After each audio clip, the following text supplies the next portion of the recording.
Hello, everyone, and welcome to day 4 of the Enterprise of Translation, a web series being organized by the Center for Translation and Digital Humanities and Film Society of Ravenshaw University.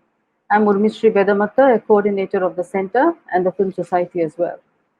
So far in this series, we have met a zoologist who translates whenever he comes across something he feels others ought to know in their own language. We also heard a mariner who took up translation after he felt drawn to the simplicity and the philosophical maturity of a poet and son of the soil. We next heard a film critic in conversation with a scriptwriter as they try to unravel what it takes to represent transgender identity on screen such that it is understood and appreciated by the audience of mainstream cinema. Today, we are happy to bring to you Q and Bhaskar and Subhajit Chatterjee. Q and Subhajit are joining us from Calcutta. Bhaskar is joining us from Bangalore. Subhajit Chatterjee is assistant professor in the Department of Film Studies in Jadavpur University. He will enter into a conversation with Q and Bhaskar about page, stage, and screen, including the complexities involved in translating from one medium to another. Today's session will be led by Mr. Subrat Beura, who will introduce the speakers of today's session.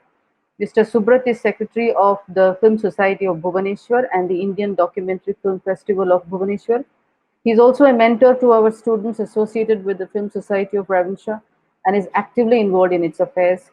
He is a trustee of Center for Human Sciences Bhubaneswar, a research organization that focuses on social sciences research in Odisha. The center also publishes Anvesha, a quarterly journal. I'm grateful to Mr. Subrat Beura for agreeing to lead this session on our behalf. Over to you, Mr. Subrat. Thank you, Professor Vedmata, for the introduction. So, hello, everyone. Once again, welcome to the Sunday afternoon. And we have a very interesting panel lined up for all of us. And before we get into the details and introducing each one of our members on the panel, there is a chat box on YouTube as well as our Facebook pages. Whenever you're catching them live, do write to us because we have 15 minutes in the conversation scheduled to engage with your questions, right? So with that, it's thanks to Ravenshaw University, Professor Bedmata, and the Center for Digital Humanities and Translation for organizing this. And this is, I think, is going to be the new format for some time to come before physical assembly is possible with the pandemic raging throughout the world and particularly in India. With that, I'd love to welcome Dr. Chatterjee, who is associated with Jadavpur University with the Film Studies Department. His interests are around Bengali popular cinema, the Indian cult and exploitation cinemas, as well as he has very interesting perspectives on what we see around us in what we call as cinema, or what we call as film, and you will see that coming through when he engages with both Bhaskar and Q. Welcome, Dr. Chatterjee, to the conversation today. And the format would be Dr. Chatterjee will primarily lead the conversation, engage with the audience, as well as Bhaskar and Q. I will go into the background after introducing, and maybe when the question and answers comes in, I'll come back. So with that, again, welcome, Dr. Chatterjee. And I hope you're keeping well in Kolkata. And now it's my pleasure to invite Bhaskar, my friend. Bhaskar Chattopadhyay is an author, translator, and film critic. And Bhaskar and I personally, we have some kind of a commonality. We went to the same campus in different times in XIM Bhubaneswar. So there is a connection of Bhubaneswar in his life. But Bhaskar has been based in Bangalore for a long time. And I particularly am looking forward to his new piece of translation, Aranyak, which is Bibhuti Bandyopadhyay's classic book that he's translating. And I'm told it's going to come in October sometime. And inshallah, and we will see that book. And if you haven't figured Bhaskar's works, do look out for his works. And if Amazon or Flipkart or bookstores are open in your town, cities, wherever you are, look his works up. I have only seen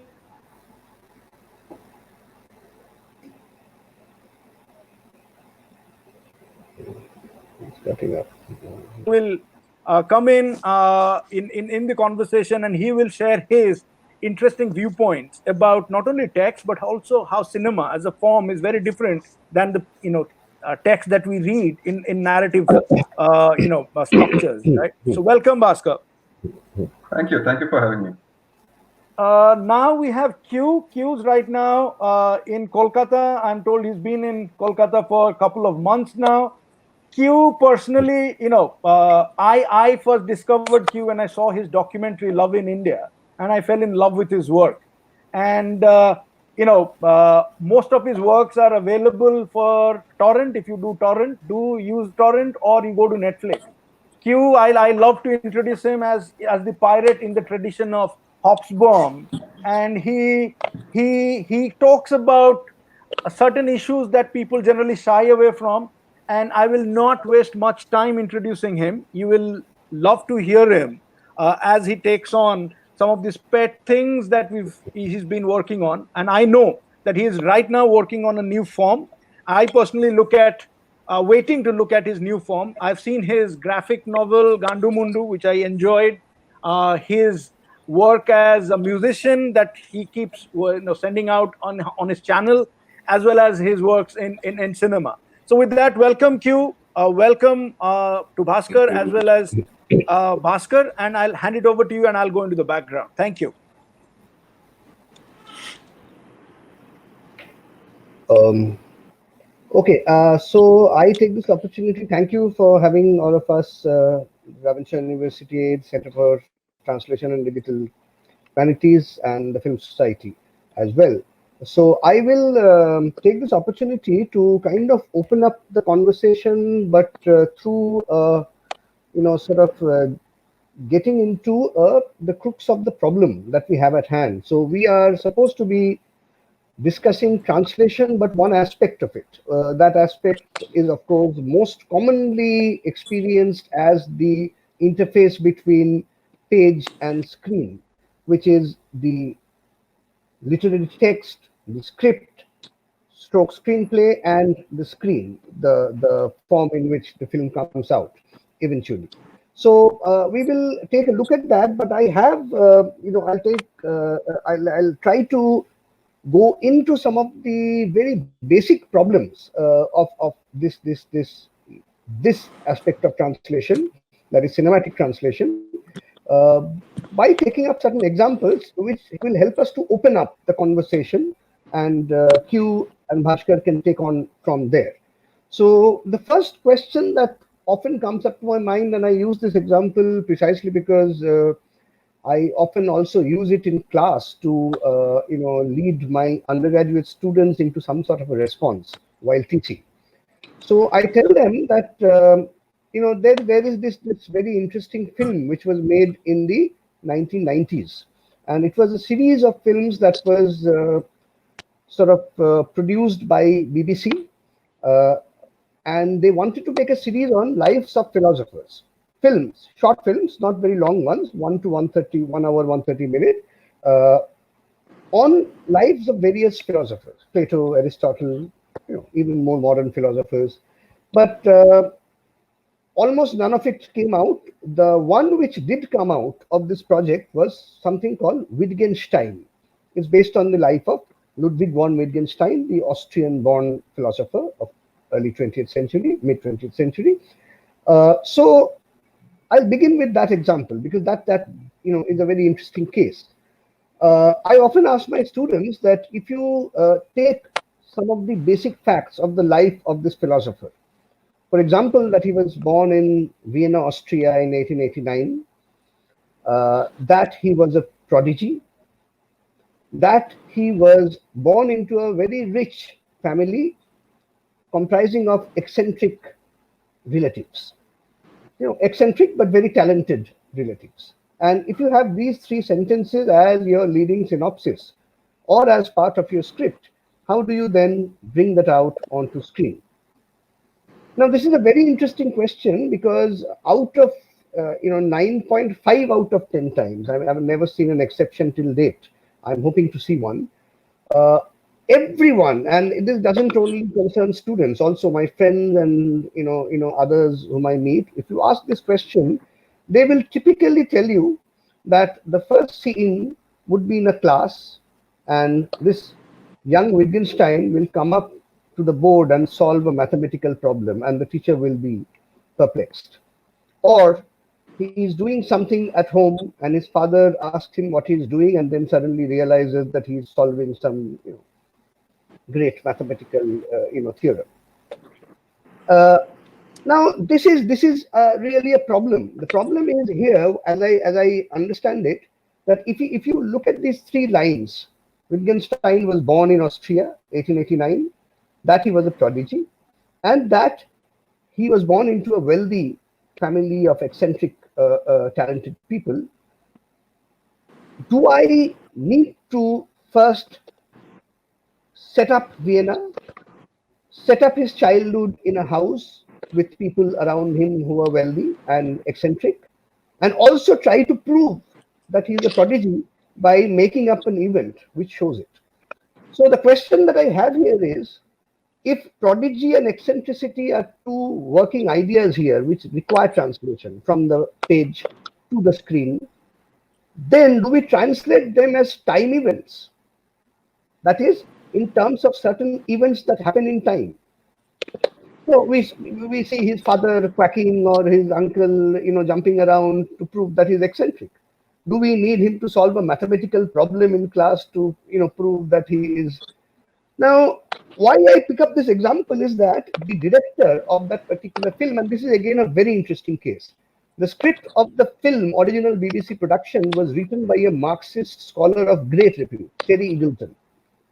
He wrote the first version of the script, and he said that film in a typically realist manner in Cambridge, 1930s, trying to pick up what Wittgenstein was doing back then, his struggle with the academy. Now, when the filmmaker, Derek Jarman, who is a British experimental filmmaker, a painter, a very eminent uh, political activist and a gay rights activist and a very severe critic of Thatcherite Britain, is a very important figure in experimental cinema of the 1980s and 90s. When Derek Jarman rewrote the script for the film, he just changed the entire thing. Now, what does he do? He sets up a black screen curtain, a black curtain, and puts a table in front of the curtain and puts a chair and makes this child Wittgenstein sit there. And this fellow recites a line from Wittgenstein, looks up at the screen and says, "I am Ludwig von Wittgenstein. I was born in Vienna, 1889. I am a prodigy." But the interesting point here is that the child is wearing a suit. He is speaking in an accent and tone which is typical of adults, mature adults. He's wearing clothes, he's wearing spectacles, which gives you the flavor of an academician working at a university. But it is not a university. It is not a setting where it's a proper room, and of course, this is a child. You can see the contradiction. So now it's very interestingly, what I tell my students is that, you see, there is something that Derek Jarman sees it as a problem, which is not a problem of translating time events. It's a problem of translating what is a prodigy. So if you look into it, it's very simple. Prodigy is a contradiction in terms. It's a child speaking in an adult's voice. It's somebody who is innocent, who is taking up things which are not up in his realm. He's a contradiction in terms. He's like a child who talks in a language, who dresses up in a form which doesn't suit him or her. So this idea of this aspect of the prodigy itself, the problem of the individual itself, who has to take up something, who has to take up a calling due to certain set of circumstances, which produces a contradiction in terms from the very beginning, is the beginning of a problem. You see, the idea is that here you have a peculiar, complex individual. He doesn't have his childhood. He is already into certain things which does not fit his age, his sensibility as a child. He is having contradictory sort of forces working with him. Now, this is, if you translate it, so I call it translation in terms of conceptual categories. You see, so very interestingly, when the book, a book version of this film was released, this is both the scripts were released, and there, Derek Jarman says something very interesting. He says, "My film does not portray or betray Ludwig Wittgenstein." Very important words: does not portray nor betray. My film is there to open up. It is logic. And this is very interesting that, and I put forward this question and, begin to sort of, the conversation is one of the tasks of cinema is actually to open up the text. It's not to realize what is written in the text. It's not to realize what you have as your raw materials. Wittgenstein was a great philosopher. You can read that anywhere. Wittgenstein went to Cambridge and talked to Russell. We know that. This is written in history books. But what is a philosopher? What is a prodigy? What is it to be within an eccentric, situation in early 20th century Austria? These are things which are important and which you have to open up, which the text will not tell you behind. It's somewhere there, which you have. So the idea that Derek Jarman has is an important one, and this is what I would like to ask both Q and Bhaskar. Q primarily because he's a filmmaker, Bhaskar definitely because he's also translating, things, and often translating the other way. I know that he has novelized Nayak. So it's an important thing that, you have raw material with which you have to actively engage. You have to open it up. You have to, hit it. You have to sort of make an impact on it so that sort of it comes out. So I think we could take this as the first kind of issue. Does translation mean literal translation of time events, or would it mean reading into, making an impact and opening up conceptual categories which require elaboration?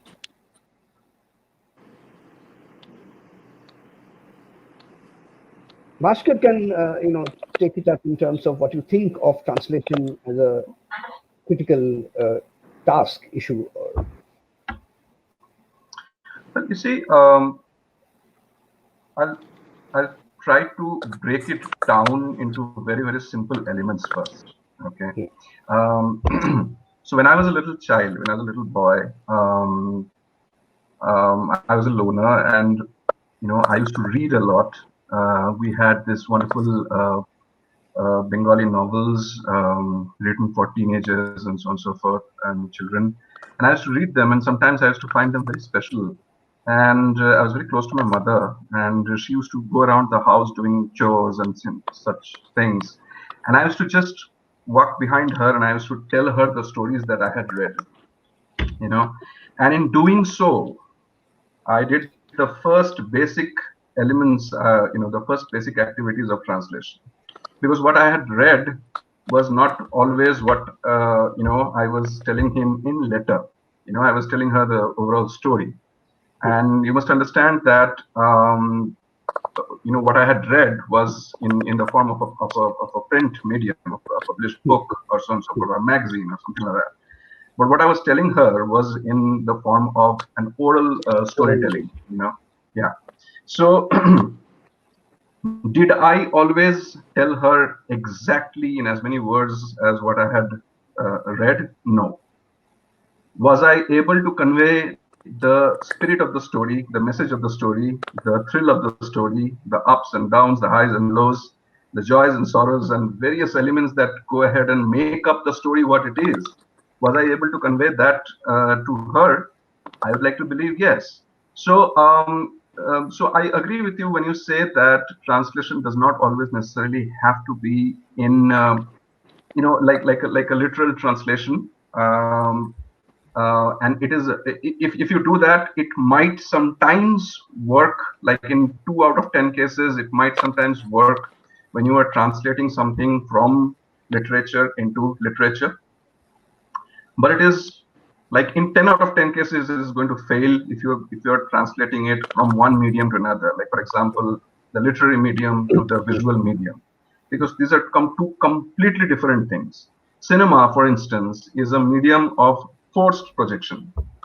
Okay, when you read a book, you read something. Okay, there's something is happening inside a room, and you create as a reader, you create an image of that in your mind from what you read. Not all of it is spelled out.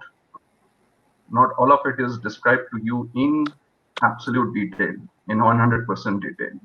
But you create that kind of an image. It's almost like almost like creating a dream state. You create that image for yourself. In cinema, there is no scope for that freedom.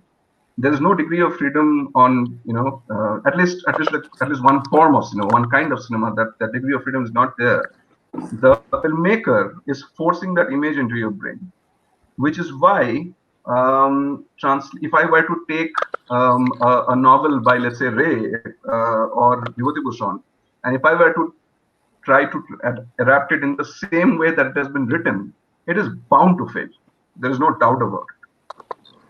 So I personally feel that translation needs to be handled with care, and it has two parts. You have to lift it from the source, then process it, make it ready for the destination medium, and then put it in the destination medium with care. At the same time, I believe that there are several ways of doing this transformation. The example that you just gave, where the actor was asked to come over there, sit in front as a child, and his projections were that of which were not fitting of his age, and so on and so forth. That is one way of doing it. There are several others. So as long as we take care to see that the spirit, what we are trying to say, is being delivered in the destination medium as well, to the best possible, as much as it is possible. That is fine. I mean, then of course the artist has, the creator has his or her own liberties to do that. What are the details of that process, and so on and so forth. But what actually matters? Why are you doing translation? Translation is nothing but an act of sharing. I went and told those stories to my mother because I wanted to share the stories with my mother. That's all. There's nothing more. It's very simple, really. So it is an act of sharing, and as long as your primary purpose of sharing as much of the original meaning with your audience or with your new reader or whatever is concerned, if that is done, it's fine. It works. Okay. I'll now come to Q and ask him a kind of direct question. And this is something that I was always inquisitive about after watching his Tasher Desh, which I really like as a film. And I find it also relevant to a very generic question about translation, which people ask. How to adapt a tale which is not set in our time, which is not part of our experience. A fairy tale, something that's happening in a faraway land. Something like Tasher Desh, where the prince and the merchant's son are having a conversation.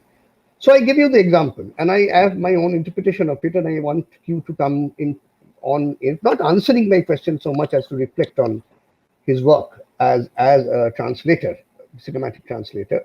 See, at the very beginning, Tasher Desh begins with a conversation between the prince and his friend, the merchant's son. And the prince says that he is Rajbari Raghe Dingulo.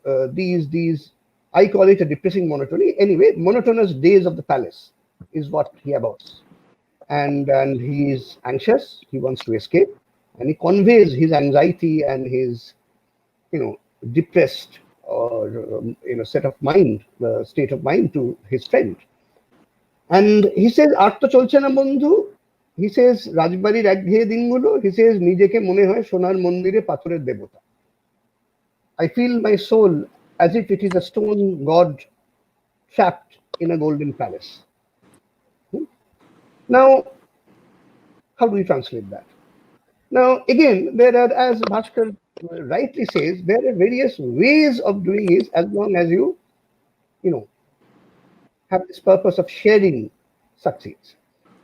However, there is also a matter of choice of who, and this I called the problem of adaptation requiring a creative rationale and desire. Why do I adapt?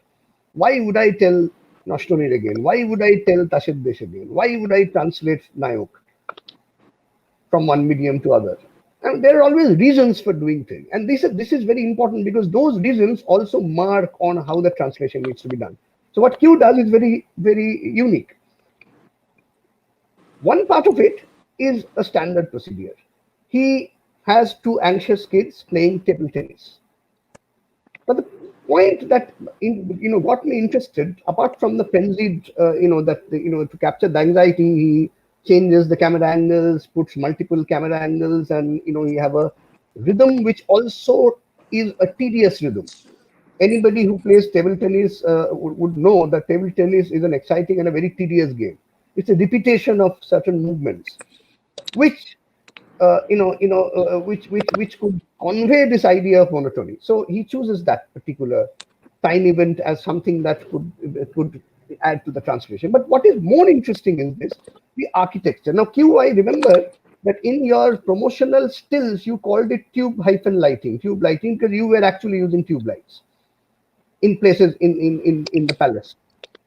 Now, what immediately got conveyed to me was something interesting, that this palace was not looking like a palace. It was looking like a plastic thing. Something that will, if you push it, it will break down. Something that you can make out that it's fake. But at the same time, it was lighted in a very startling manner. And it reminded me of a puja pandal, Durga Puja pandal. But a Durga Puja pandal after Dashami, you see that idol has been immersed. The light is still burning, but people are gloomy because the life has left God in the form of festivity. God is alone. He is trapped. He or she is trapped. And there is a sense of dejection. Now, the idea is that how do I then make sense of this depressing monotony that the prince was talking about? Because I am not a prince. My audience is not a prince. What do they understand by monotony? What do they understand by repression? How can I bring a certain kind of refractive element into bring what is our commonsensical urban understanding of dejection? For a Bengali, it's a very good example to get. I know that Q may not have actually thought of a Durga Puja pandal when he was doing it, doesn't matter. But it carries a certain, so again, this is a choice that he is making, to make the palace into an artificial plastic thing, to light it in a certain way that it reminds you of. In fact, I would tell you that I have often in other connection, not directly on a lecture in Tasher Desh, I have used Durga Puja pandals and shots from Q's film back to back, and people cannot differentiate. So there is an extension between this idea of post-festivity depression and the kind of depression that these kids have. Now, this is again the question that why do you translate? I mean, for example, as a filmmaker, when you are choosing something, there's a rationale. Now, that might be very personal. I know you have a personal rationale when you are translating Tasher Desh, but that is not what your audience will have. So how do you deal with this? That I have a certain sense and logic of why I am adapting, but my sense and logic has to be reflected in more broader abstract terms, so that a broader understanding is generated by it, not only the specific one that I am having. How do I move from this singular personal interpretation of translation to a broader one? Yeah. Well, super academic discussion, this one, which is fun. Okay, but I mean, hardcore question. But yes, I do completely agree with you on this example. I didn't think you'd pick this example, but I should have, because I thought you'd pick Novarun because it's a much more like a closer connect in terms of the translation of the man's work and my work and how that relationship was. That's a closer connection and closer translation.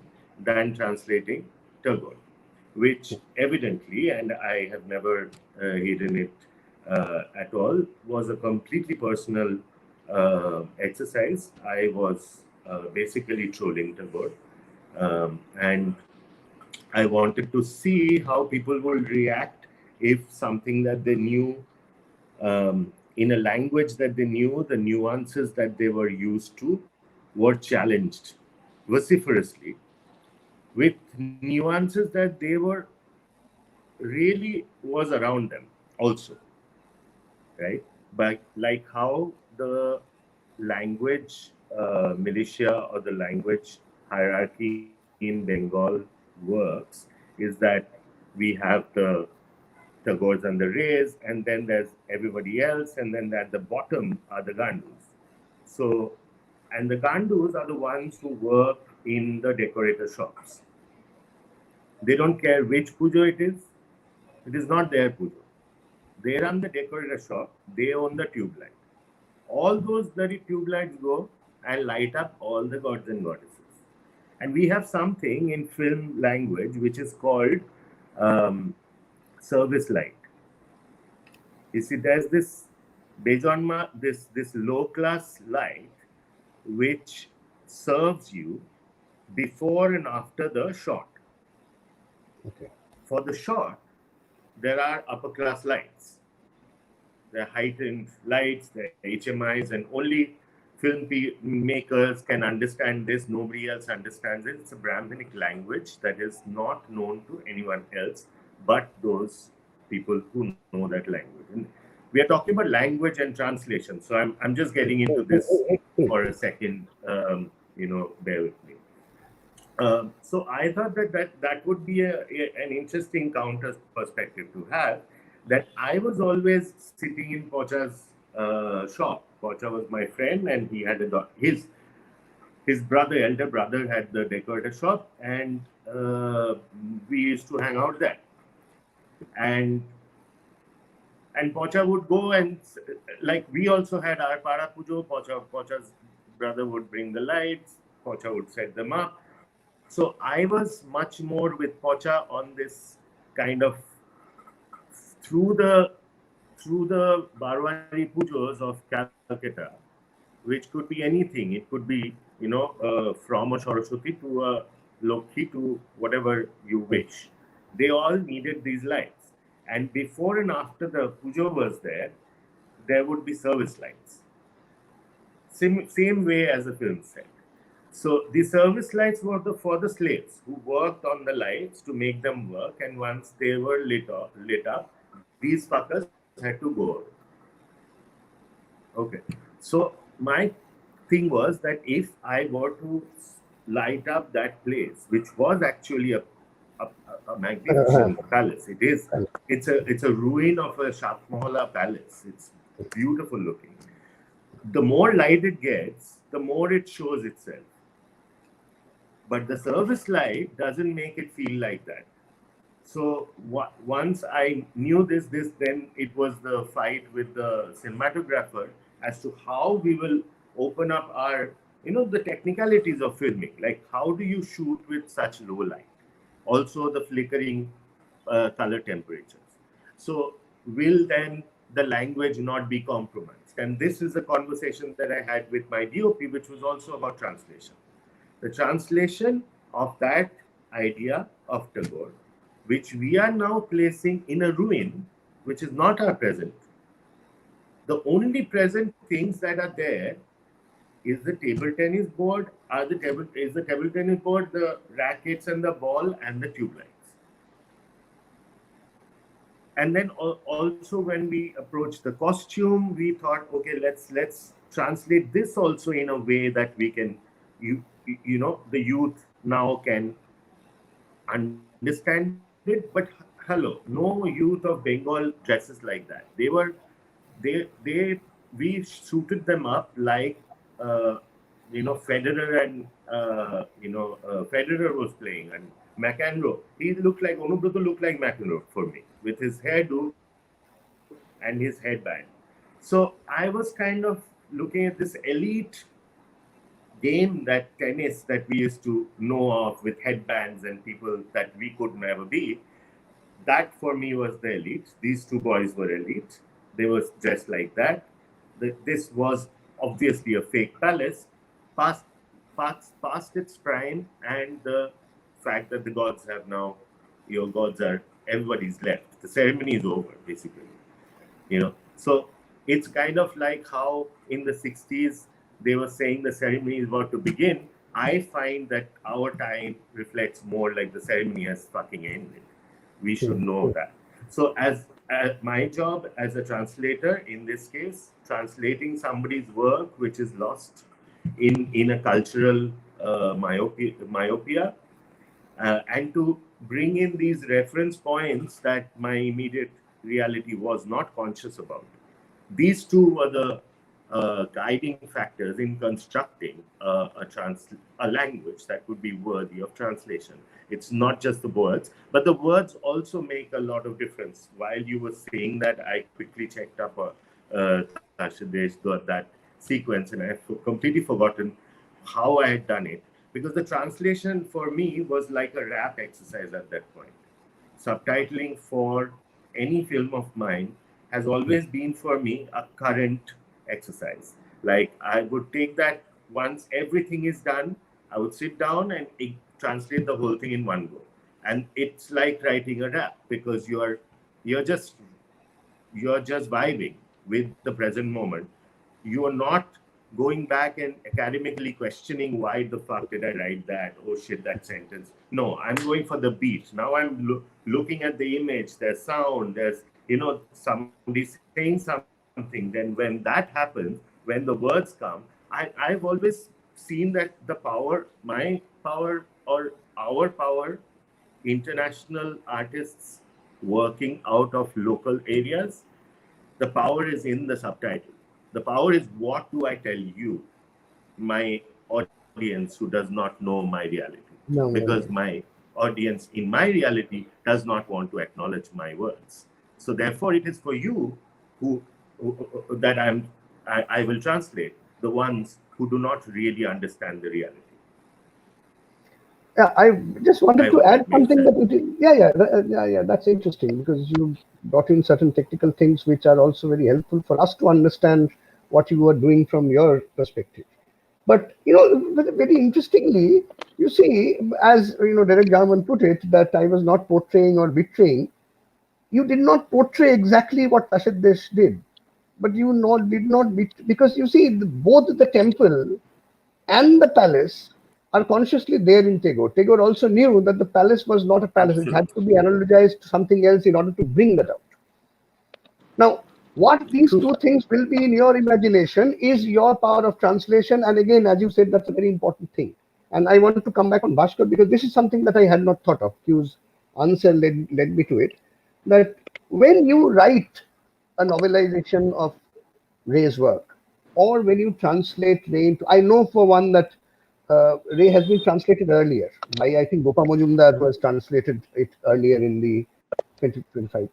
But you are retranslating it. It's your own work. You're giving it a new spin. You are retranslating. I'm sure it has been translated. I don't know for sure, though.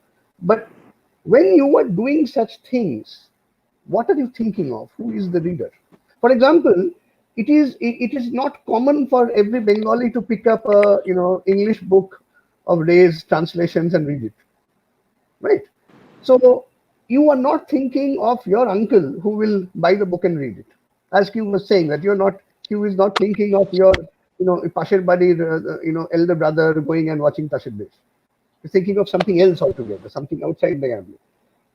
In your work, as a translator, and I mean, novel writing is a different issue, related but different issue. When you translate, what is it that you have in mind, and who are you trying to reach, and why? Why do you think, for example, Nayak's novelization might make some sense, might bring something, and for whom? What is that? It's a good question, and it's ideally you would like to think that this is something which anybody and everybody would like to pick up and read. but that is in the most ideal situation. So one thing that I do know is that that in all probability I am not writing for somebody who has already read the Bengali version, the original, this one. Most probably it would not. I mean, that would be something, I mean, they would, if somebody would do that, that would purely be out of academic interest. Academic, yeah. Yeah. But would somebody sitting in Connecticut, like an American sitting in Connecticut, or like a Dakota or somewhere, pick up the book and will I be able to hold his or her attention by saying what is happening in the rural, far-flung, godforsaken forest lands of Bihar, where this character is stranded? Um, that ideally should be my thought process. But then one thing that I'd like to say here is that if I were to constantly keep thinking about that now, I'll go crazy. My head is going to explode.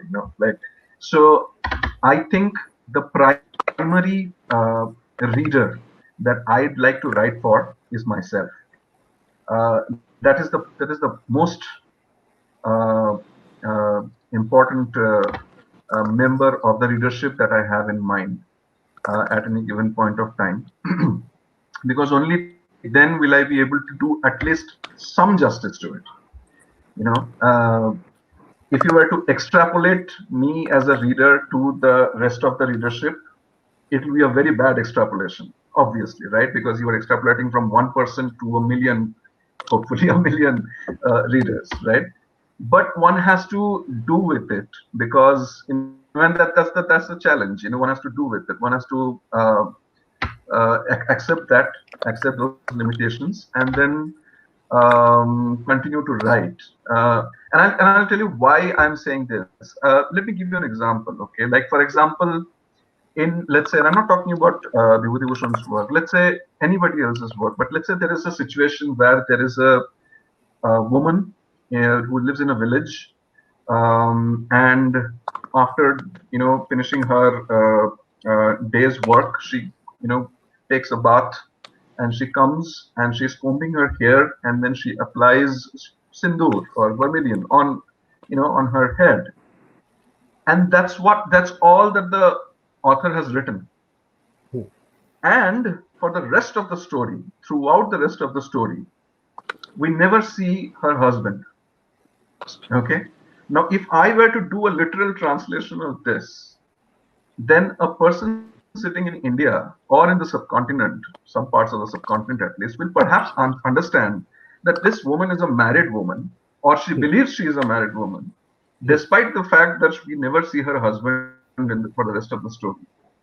But somebody who is sitting in, let's say, Surrey, or some part of the US, will not be able to get this concept that a person who is wearing sindoor on her head is a married woman. Okay. Now, all I'm trying to say is that when I translate, I have to accept certain limitations. Okay. Now, can I translate? And in doing so, I know that I am leaving a trail of gaps in between. And as a translator, I would like to go back to the translation, which is why we keep on translating and retranslating a work. That's part of the process, actually. And we see as to, okay, this is what I have done. The first draft of it is something which will probably be understood by me and others like me who understands the nuances, the milieu, and so on and so forth. But will this be understood? Will somebody who is sitting in some other part of the globe be able to understand this? Am I conveying what Vibhuti Bhushan or Ray wanted to convey in their works to to a audience who is alien to this milieu? Now that is something where we try to fill in the gaps, and in doing so, we take certain liberties as well. Now, if I were to say that, okay, Vibhuti Bhushan has perhaps not written this in his book, so I should not write this right in my book, one must understand that I am doing a disservice to both Vibhuti Bhushan as well as the reader. Because when Vibhuti Bhushan wrote it, he wrote it with a particular target audience in mind. He did not possibly think about somebody who is sitting in the US or England and reading it. But I have to do it because my audience is the English reading and the English speaking audience. So I may take some liberties there, and I may fill in some gaps over there, which the original author in his original work did not do, for the sake of, again, the one basic principle that I spoke about earlier is the act of sharing.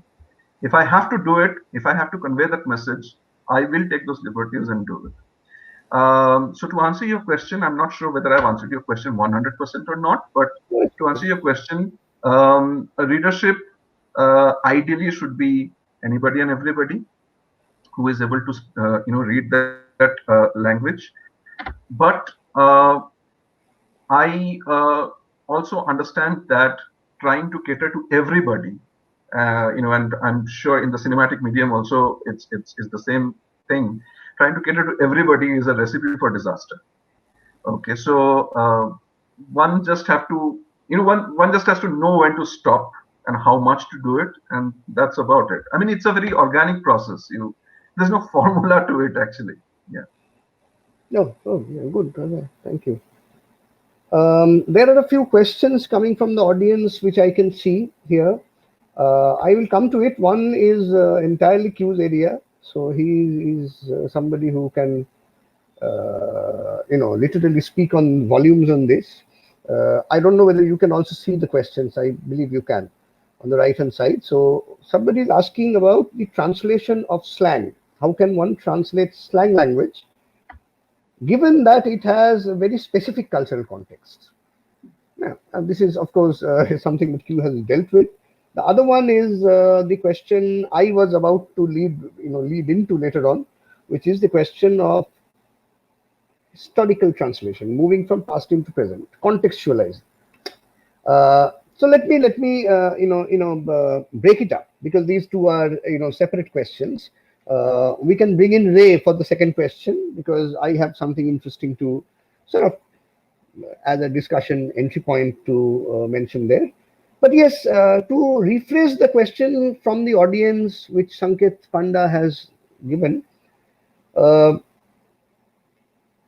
yeah, we know that if you make a film like Gandu and it is being watched in Germany or USA, in France, whatever, people are swearing. But there's a specific, and one beautiful thing about Gandu is the way in which the camera, despite all the brushness, makes you have some kind of affect for these characters who are speaking in a rash language, and they are cursing each other. But there is a sweetness, there is a certain level of simplicity, there is a certain level of affect, animated affect, which is coming out. And this is very hard to handle, because you are dealing with rude, brash kids. And you were steering away from this realist project of making, showing Gandu was so, poor and, dejected fellow, his mother did not. So you are leaving aside all the kind of what we call identification keys, where you feel sympathy for the character, which is the mainstay of any standard popular, cinema. So, in a way, it is an interesting question. You are putting slang to some sort of a use, knowing fully well that when he says Gandu, Vancho, Pukachuda, whatever is being sort of said by this character, it has a restricted sense of meaning. When you say asshole, it doesn't come in. Right. So how do you deal with that? How do you think one would deal with translation of Novaruns? If you were to translate Novaruns Kataru into one short story, what would you do with it? I mean, do you have any thought? Obviously, you would have thoughts about it. So, yeah.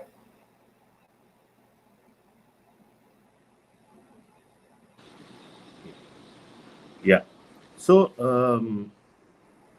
it's a really cool question. The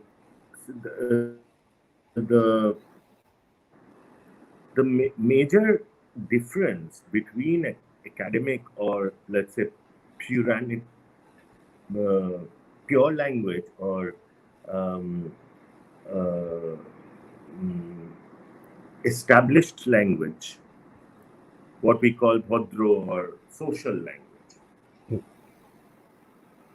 it's super confusing, right? Everyone knows this. It's first of all, language is constantly shifting. Cultural mores and social values are slipping. So every 15, 20 years, you have to re-establish the meaning, or some people die holding on to the old meanings of things and names and stuff that we call things. So we have a huge head start on this, I think, because what happens is slang doesn't have that problem. You see, because in any culture, however colorful slang can be, it's also super simple. It's extremely efficient. One word can take on multiple meanings, so they're flexible. It's basically it's race. It's about jati. It's the system that people at the bottom act at disadvantage. Out of the disadvantage, the people at the bottom make things because they can make only few things. They make it very, very durable. So I could easily find the exact German word for Gandu as I wanted to for it to be. It was so simple. It was done in 2 minutes. Just had to ask 3 German friends, what is that guy called? What do you call that guy? That's it. You got the fucking word, and Wixer. It was not the one that a translator would translate, but the actual word was Wixer, or an asshole in America, or a cunt or a faggot in UK, or anywhere you go, you'd find a relevant, exact same meaning and enriched with their own cultural specifics. There will be a parallel word, always. So this is much simpler for people who actually are working with slang, translating slang. Because the word fuck, as you can see in Kendrick Lamar's poems or Dot Park's poems, now the black poet is now cool, right? And now they can win Pulitzers, and now everything is possible. So you see the amount of fucks used in a certain poem, and you see the difference in which that one word is holding up sentences, so to speak, almost. You take it out of that sentence, the sentence almost collapses. But the next sentence, which also uses the same word, means completely different. That word has a different meaning, and you know that, despite you reading that one word over and over again. So this is something that now I think is a great time to, because establishments worldwide and everywhere are sort of crashing, and there are great doubts about the veracity of language and cultural mores and social values that had been set up and were irrefutable and were never to be doubted. Those are all going to get questioned. And when you question them, the question will be super simple, which will be you will be able to translate into any language very, very simply. So what the fuck is going on? So that's going to, the moment you get into academia, then you get into, oh fuck, what do I call this word now? What did the poet want to know? For us, the fight is super simple, and it's super simple in any language. Might I add something to what Yeah, you yeah, just please, said? please, go ahead. I think to the person who asked the question, Sanket, finding the right word for a cuss word or a swear or something like that in another language is not the problem. Uh, being open enough and free enough and devoted enough to use that word in your translation, because then you cross all your own moral whatever things that you have decided for yourself, to cross that hurdle in your head and to put it on paper and send it out to the press. That is the problem.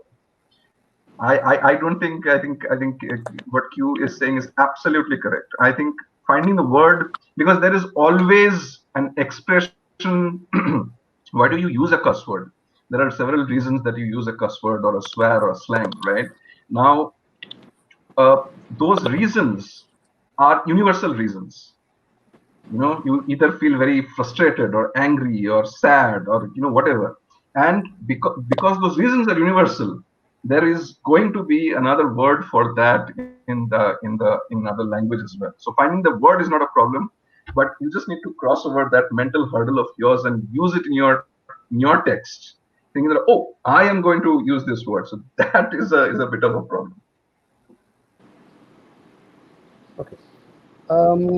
We'll take up the second question. Shikha Maharshi has, when someone wants to make a documentary on a historical monument, let's say temple, how can we tackle the issue of translating past? Now, this is, for me, I'll take this question in a slightly broader mode and bring in something that many students, young people, even, professional, cinematographers, script writers, grapple with, filmmakers, which is translating as contextualizing. For example, if I'm again bringing up Ray because Bhaskar has dealt so densely with Ray in his work. See, Nostonir can be translated 1,000 times. It can be translated from language to language. Films can be made out of it. But consider this thing, that if you tell the story of Nostromy, the broad skeletal structure of the story of an adulterous affair of 19th century housewife, nobody would even take simple interest now. Every serial, every soap, they would have this story. What is the big deal about it? So one of the ways in which popular cinema deals with this problem is by updating the context. So if you were to make Charulata, you'd make Charu emailing, texting instead of writing a letter. You'd make the husband into a journalist. You'll make this boy, his young, to be some musician or a rock guitarist, and then you retell the story. You're trying to translate the most basic skeletal structure of the story, and you are trying to update the context. Now, this is a big issue and a big problem, because this seems to be, again, one of the, among the many choices, the most established choice, the most commonly taken route of translation. Now, for me, whenever I read, isn't that one question, quick question in that, while you were on yeah, that right. topic, is that not a tool that means translation by default becomes a tool of cultural hegemony? So the exact example that you gave is so pertinent that today an OTT channel will do the same shit, show that same girl in that same house, but nobody will be talking about that as the prison. Oh, the prison, normalizing that scene for 100 years and still going on normalizing it just by translating verbatim. Right, so that's a big problem. That's it's an essential. So the first translation, and here is where I would like you to talk about open source coding a little bit, because today I think everything is, for me, in my mind, is coming back to that logic that, okay, protect the source, but how are you letting the source pollute an entire things that are coming out of the source once it's out, once Rabindranath has written something. Now a series of translations will happen in different Right. forms, which will create a social situation which will soon go out of control and in the hands of only a chosen few. Yeah, this see, yes, I mean, I don't, I mean, how that control, I mean, what, to my mind, what you speak of hegemony, Bhaskar can come in on also on this whenever you feel like it. Uh, See, the problem of hegemony is precisely the problem of setting the rules of what it means to translate. You see, most 10, 9 out of, that's why I would ask the question, that first question to many people, what do you do when somebody writes that, Beethoven was a prodigy? 9.9 out of 10 people will say you saw Beethoven, doing this classical piece of music and his father Yeah. taken aback. Now, why does let's say at least three of them not say? I don't want them to do the exact thing what Derek Jarman did. That's not something ideal, but something different, something which will not take this as a time event and do something else with it. Maybe not in the same conceptual category. So for me, the idea is that it's not a question that sex sells. But even if adultery was the issue, why not translate the idea of adultery itself and deal with that problem in different? But you wouldn't do it because there is some legitimacy to this method of translation, which is what you are describing as hegemony. That no matter what you think, you other choices will get submerged, and the choice which will be dominant is to exactly do it this way. Now, coming back to this problem, I all see the problem. I mean, two examples given because in my own research work I have come across this, and I do work now on the lowbrow cinema circuit. Now, one lowbrow version of that, one version of Charulata could be I keep on forgetting the director's name. Charulata 2011, Ognidev Chatterjee's film, where he does exactly what I was describing. He makes Charulata into a modern story with a hot housewife, typical pornographic imagination of a hot housewife, next door housewife, and he, updates the story. There, Charulata also gets pregnant, because he has to imply that, Tagore left sex out of, explicitly out of. Now, very interestingly, I have seen the lowest of the low Charulata, which nobody sees, but it's on YouTube also. This is a charulata made by this couple. This is a brother duo like Kanti and Kishan Shah called Vishwajit and Prosenjit Ghosh.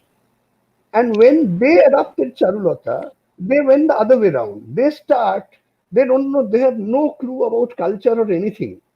Their understanding of culture is so basic, minimum, and so simple that they come out with this thing that, okay, charulata. So I read the novel and I start, adapting Rabindranath, not contextualizing it. So Charu is this village girl who gets married into. So he brings in the child bride.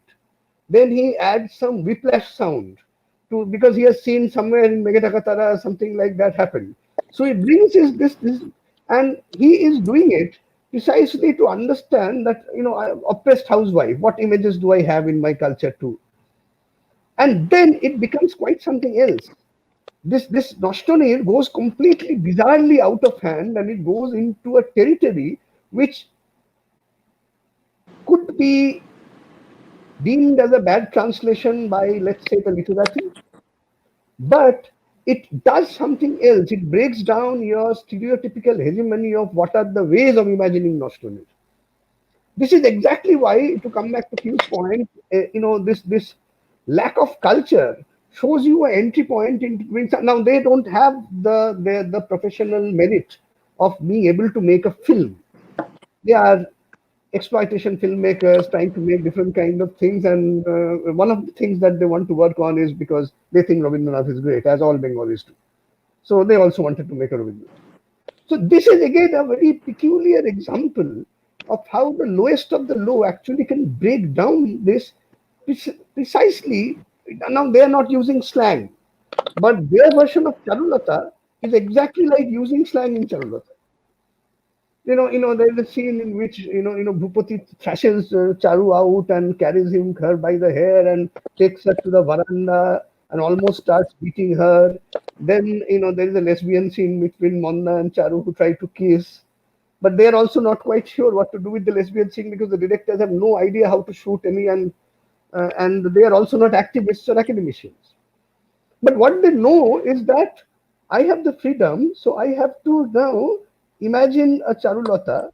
And interestingly, this imagination is not being restricted by those, typically, modern contextualizing codes. but what the example that you're the example that you're taking is exploitation cinema, and exploitation cinema has had long culture of this, like, don't care what the source is, Hmm.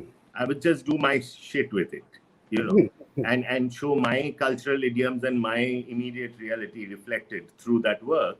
I'm just using your thing because everyone knows it, so maybe people will watch it because Right, nobody will watch my film otherwise, or right, read my right, book, right, right, so right, it has something very deep in terms of economic logic and social logic, right, right, in the way that people are accessing that information and then trying to translate it. right, right, right, right. Absolutely, absolutely. So there. So again, this question, to come back to the question that has been asked, actually, yeah, this is a legitimate question. What do we do Yes. with things of the past? What do we? I mean, Yeah. what do we do with the building that has to be 19th century? What do we do with the the language that they used to speak? How do we?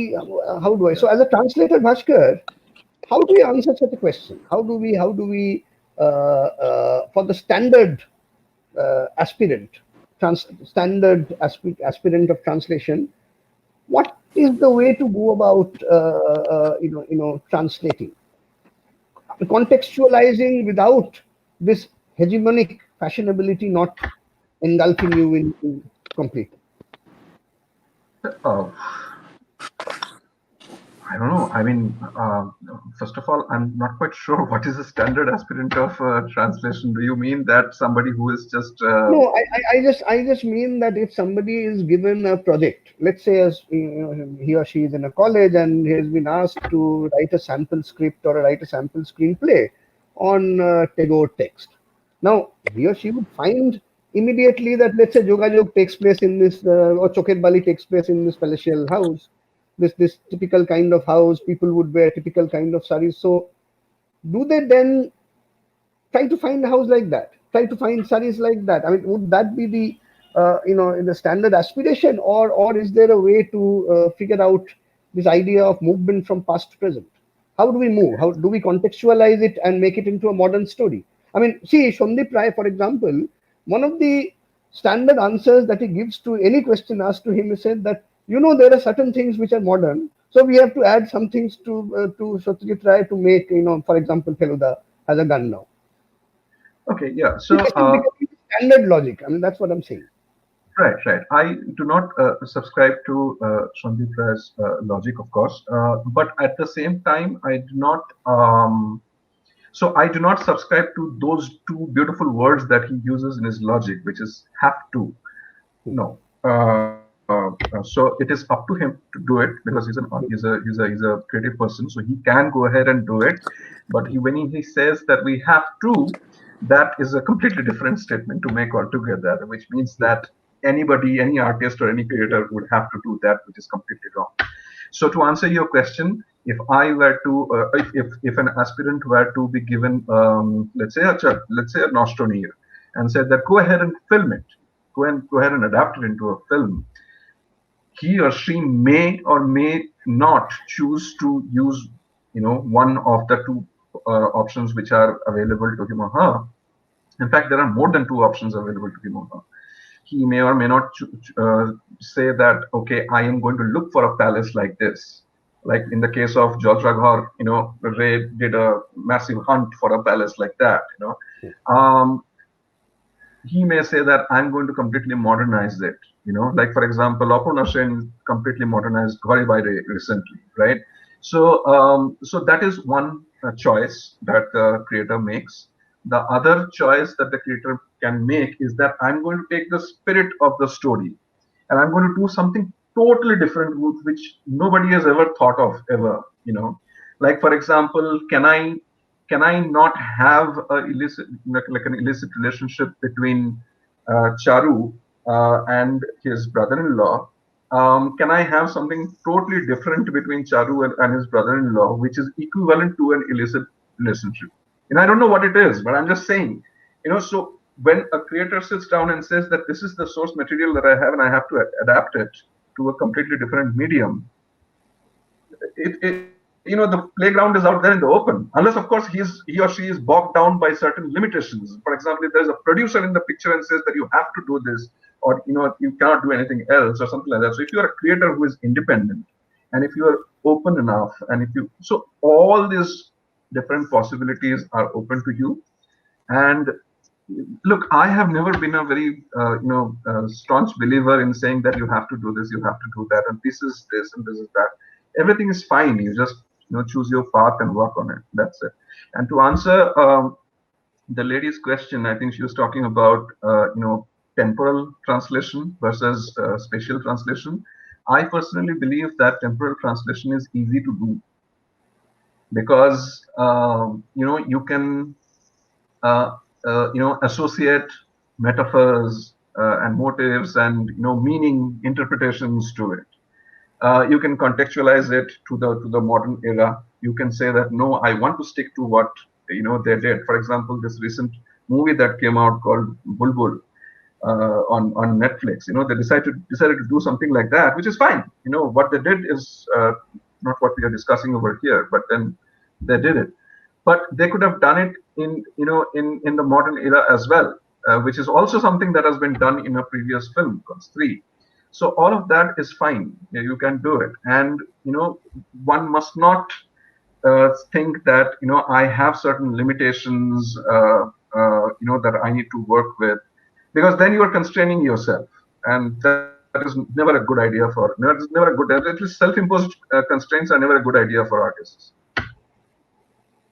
Okay, so we are coming to a closing towards the end of the session, and we will take just one or two small questions.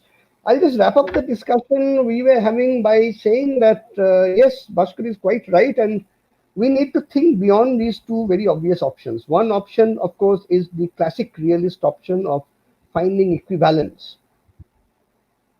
The other option is the updating and contextualizing of the story in temporal terms. And in between, the choices have been very limited. That choice range has to be broadened of what and how many kind of things can we do when we do not either immediately contextualize and modernize the text and or stick to the other one. So the experimental options have to be opened out, broadened, and that's where young people come in. That's where creative thinking comes in. Okay, so we'll just take the two last questions being asked here. One is directly for Q. If you could be, these are very broad, and you've heard this question thousands of times, I'm sure, Q. But again, people want to know at different corners of the world. One question is very simple: celluloid versus digital. What do you prefer? Which is better? Which I think Q is the one who can answer that, if there is any answer to it.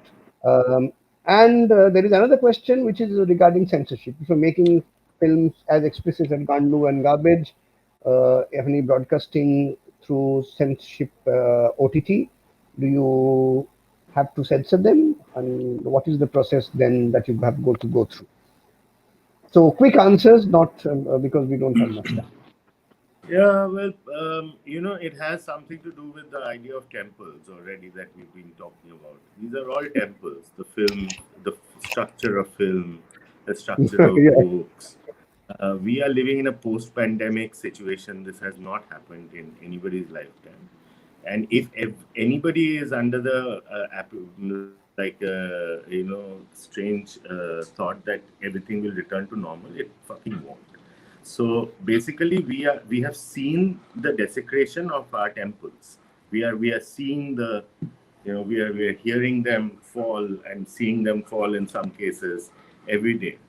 And now is I think, a very, very good time to stop thinking about all these things altogether. Censorship, how you are programmed to accept what is okay, what is not, how you would want to be a filmmaker and break into this scene or that scene. You become writer and you are called to Jaipur. That shit is over. So I think for young people, this is a great time. Find your form. Don't be like, don't think about anything that anybody has done before as any milestone. But keep one thing in mind, which is the basis of hip hop culture, which I closely associate with, and I truly believe that that's the kind of lifestyle that perhaps will make us understand what we are as citizens of the world and people who have been on the other side, so to speak. And that word is respect.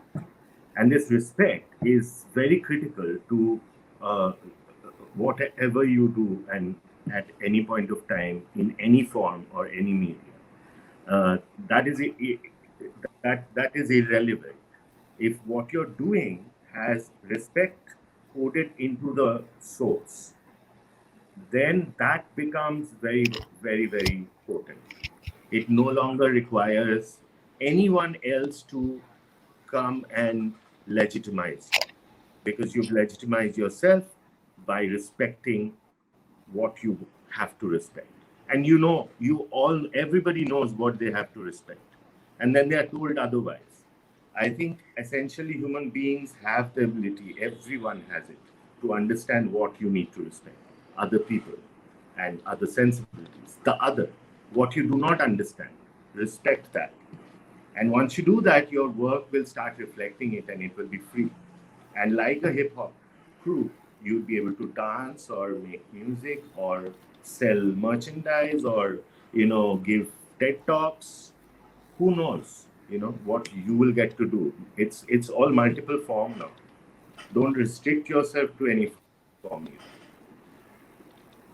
Okay, thank you so much. We've come to the end, so I need to call Subrat in, and thank you so much for a very delightful conversation to both Bhaskar and Q. Be here. I think Subrat will have to say something. Yeah, I'll keep it short. I think the flavor of the conversation is still tingling in my senses. And I think on the platforms like this, you can imagine if you have interesting speakers, thinkers together on one platform, your 75 minutes doesn't feel like a drag. It feels like a very flavorful dish that you are enjoying. Thank you, Professor Chatterjee. And I think I take away a couple of things. I love the opening of Wittgenstein and Derek Jarman, and the way we end it, questioning have to, like Bhaskar pointed out, what is the question of have to in our forms that we're working on, and respecting the other. I think these are three broad ideas that I'm taking away from the 75 minutes. And folks at Ravenshaw University and Film Society, we will keep working and bringing in new ideas, new thinkers, new practitioners, and hopefully in the brave new world, we discover newer flavors. Thank you. Thank you for your time. Thank you. Thank Thank you. you. Bye Thank bye. you. Bye bye. Thank you.